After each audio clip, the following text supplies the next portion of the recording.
Greetings again, Light Tribe. Janine Palmer, Spirit Silver Moon here for Harmony Energy Healing. I just did a video on collective energies and I was going to bring up something and I forgot to say it in the video, so I'm doing another short video. Hopefully it will be short. And that is, okay, so often what I talk about or write about is from what I experience, okay, and what I learn from it, and, you know, whatever I perceive that to be, to give a message from that somehow. And so it's, to me, it's like sometimes we will have an experience and we'll learn something from it, okay? And we might be able to see our progress as far as how we have grown, or maybe, I guess, how our reactions change, or even if we get to a point where we don't even react, then we can really see that progress. But it's almost like it's a spiral somehow. So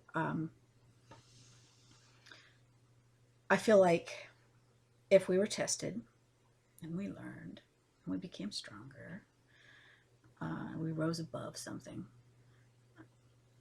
that as we go around the spiral, eventually we're going to come up against something similar that's going to poke us again. It's going to go, oh, here's something similar. How you doing with it now? You know, it's like another test. How you doing with it now? And so when that comes around again, this is how you can see how you're doing with it now. Because if you've changed a behavior pattern, something that used to trigger you will come up and you're like, yeah, you know, you're not triggered by it.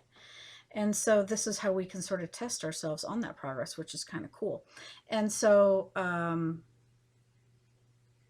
that's a lot of what I write about and make the videos about, is things that stood out for me. Something happened and there's this thing, and here is what it was, and here's what I learned from it.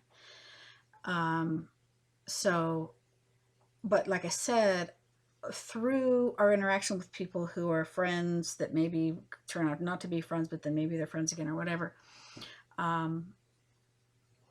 we learn from them through how they change behaviors or perspectives or attitudes, or how they don't, and same with ourselves.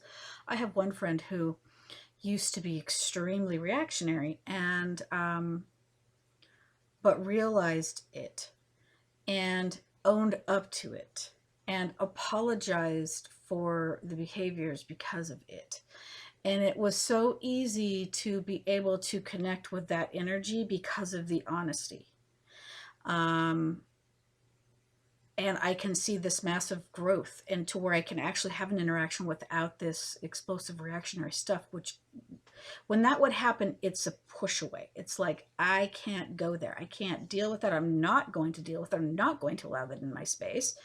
And so people will either get mad at you because you have boundaries up to, you know, honor yourself, or they will make a change. And, you know, I have friends that they don't necessarily make that kind of a change. This was like a drastic thing that I noticed.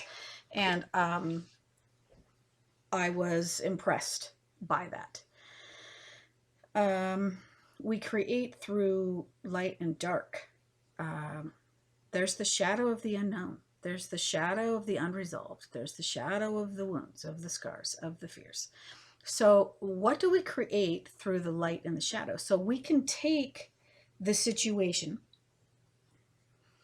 reflect on the shadowy bits, however we understand them, whether it's whatever came from ourselves or others, hopefully both. So we can determine really what we learned from it, and then how are we going to apply that wisdom now, and then what are we going to create with it. So with myself, I do the writings, I do little discussions and poetic writings, and then the videos, to share something, and sometimes those are helpful to other people. So it's being creative.